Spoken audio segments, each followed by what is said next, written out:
Okay, welcome back. Part two is we're going to start with sky colors, section 27.6. So we look at this picture of the sky, and other than the clouds, of course, the sky is blue. Right? So we see up here is blue color, right? And why is that blue? Well, the answer to that is that as light uh, is incident upon things, the air, the molecules floating around. It interacts with those objects, and some light will interact with those objects and then get re-emitted in some direction, kind of randomly. There's, I think, a picture of this. Yeah, there we go.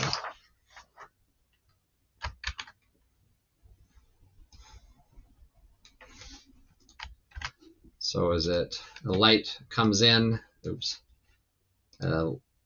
ray of light, a photon of light comes in and interacts with an atom and then just gets sent out in whatever kind of random direction. But what happens is these molecules in the atmosphere interact more with like infrared light, and so they kind of mess with the higher end of the spectrum. Oh, I just lied. I said infrared, not infrared. They mess with the ultraviolet light, and so they scatter around the higher energy photons, the higher energy light, and that includes the blue. And so the blue kind of just gets scattered around, it bounces around, and so that's what we see. The rest of the light, the reds, the yellows, the greens, just kind of pass through and don't really interact with those atmosphere atoms. And so what we're seeing is just that blue light that gets scattered around. It's also called Rayleigh scattering, and that is spelled Rayleigh.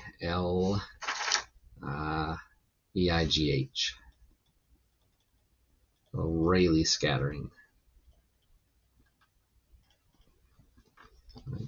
So after the physicist Rayleigh, but it's a little bit more complicated than that picture of the atom. But essentially, there's just these interactions where the photon interacts with an atom in the atmosphere, and it gets spit back out in some other direction. But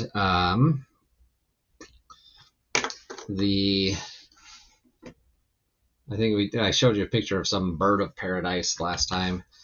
Here's another. This is a feather from a blue jay, and this is what's happening in these. There's no blue pigment in this feather, but the blue light that comes and interacts with this feather, the light just gets scattered where the rest of it will kind of transmit through that feather, and so what we see is that blue. But again, the feather itself isn't blue, so it's a weird distinction. But clearly, you look at that, hey, that's a blue feather, but the feather itself is not blue. It's just an interaction with light where the blue gets reflected back to us, where the rest of the light passes through it, or doesn't really interact with the feather. But this is also why sunsets are red.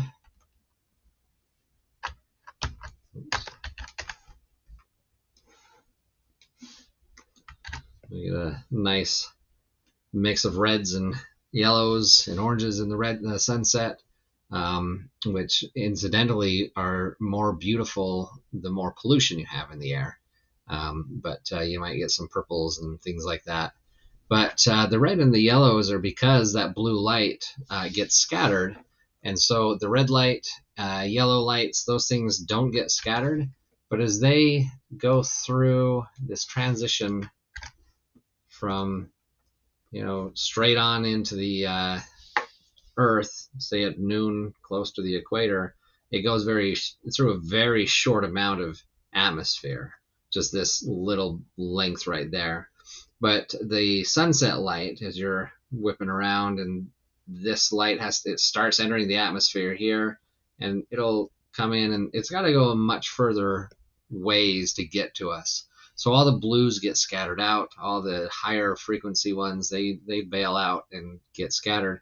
But what reaches us in a direct path is those reds, those oranges, those yellows. And that's why we have these red sunsets that we see. And then clouds are, oh, before I move to that, you can kind of recreate a sunset. If you take, this guy has taken a fish tank and put just a couple of drops of water in it. Not water, a couple of drops of milk in it. And the light that is shining through one end of, it's not a fish tank, whatever, it's a small tank. But the milk and the light interact with each other, whereas the light and the water don't really, I mean, they do, but not really interact with each other. But you can create essentially the sunset where very close to the light source, you can still see the blues in here. But as you get further out, you know, those blues have been scattered. So you start seeing those yellows, and then the reds get scattered the least. And so you can see that. And then if you look in the opposite end here, the light coming out of there has a very red tint or tinge to it. And clouds are white until they're not. Grab this picture again. It's probably still hanging out on the other side there, but oh wait, clouds are white. These clouds are a little bit different because the particles of water that make up a cloud are a little bit larger, of course, well, much larger than individual atmospheric atoms or molecules. And so the light that interacts with these clouds gets scattered, like all of the light gets scattered. And so every single wavelength gets scattered. We start seeing these as just a white reflection or a white scattering off of these clouds until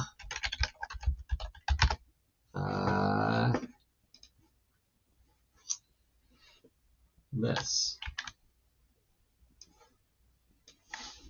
Once we start getting a little bit too much cloud, then the light scatters around, but they scatter around in the cloud. And every single interaction with one of those particles, that you know, the droplet of water in the air is going to absorb a little bit of that light and then scatter the rest. But if it keeps bouncing around and it's so thick that that light goes through hundreds and thousands or millions or whatever, a lot of interactions with these water droplets, then it starts to lose a lot of its intensity. It ends up losing all of its energy and intensity to those clouds. And then, of course, if you ask any farmer, you look at these clouds, and that rain's coming. So the darker and darker they get, the more and more likely you are to expect rain from these big dark clouds, because essentially the water is getting building up more and more and more, and then you reach saturation and they dump on you.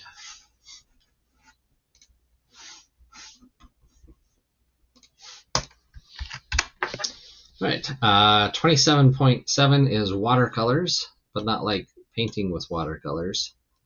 It is the color of water. Water, space, colors. Right. So we've got some pretty beautiful looking water in the planet around us, some more beautiful than others. There's some gross looking stuff out there. We've all seen that nasty green pond with who knows what growing in it. But we're talking about water, not whatever might be growing in the water. So we see, we look out and we see this, we call it the deep blue, right? It's beautiful, it's blue. You see this water. Let me manipulate this a little bit. See if I can get some pictures. Yeah, I mean, there's a billion of them. Yoink, yoink, right? Water, it's blue. We all know it's blue. You look at it, it's blue. But guess what? It's not. What you're looking at here is the reflection of the sky. And that's all the blue scattering from the sky that's reflected off the top of the water, right? Once you get in to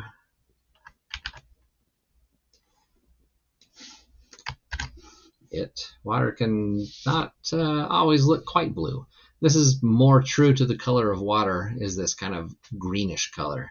And this isn't like nasty what's growing in that water. That's just the color of water. If you had not incident blue, scattered light coming from the sky, then this is typically what you'd see. And you can actually see this by taking, say, a glass of water, like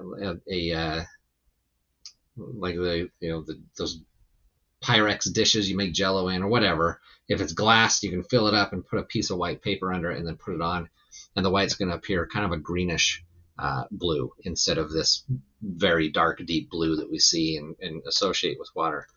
But that's the actual true color of water, is that, a little bit greenish blue. But if you, again, just have kind of a small, if you've got a glass of water, you're probably not going to notice it. It's just going to look clear because there's not a lot of interaction with that water, with that little of water. But if we go down a little bit into the water, the reds get absorbed rather quickly. The infrareds get absorbed into the water very quickly. The infrared just warms the water. The reds, they just get absorbed and they warm the water. But those bluish, green and blue areas of the spectrum penetrate the water the most. They go the deepest. And if you go deep enough, there's going to be no light. They go down there and they find these animals and they like, oh, let's take this up for scientific research. That animal is pitch black. It looks like just black as black could be. And they pull it up to the surface and it's like lobster red, like cooked lobster red. And it's remarkable because nobody would expect it down there. If you don't have light, there's no differentiation between the blackness and the red. But light fades rather quickly in deep water. So we have, let's see here. It decreases tenfold. Light decreases tenfold for every 75 meters of depth. 75 meters of depth. So that means at about 150 meters. So, and what that means, this is bad language. What it means is go down 75 meters and you're going to have 10% of the light that you started with. Go down another 75 meters after that, you're going to have 10% of that 10%, which is 1%. And so you're going to have these very small values every 75 meters. So at 150 meters, you have 1% of light. And then it's essentially gone by 200 meters.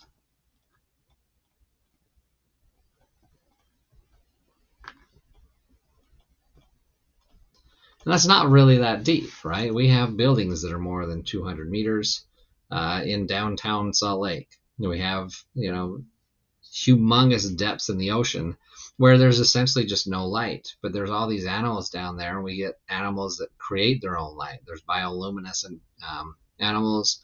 There's all sorts of tricks and things that they have. There's tons of animals that just don't rely on sight at all, and they rely on other things. But you get down there at about past 200 meters, and you're blind unless you've brought your flashlight with you. That's it. That's the end of this chapter. Hopefully these videos weren't too bad for you. I've got, and it doesn't matter. Anyway, I was going to ask if you have any questions, but you're not actually here. So if you do have questions, send them to me through Canvas inbox. And thanks, and bye.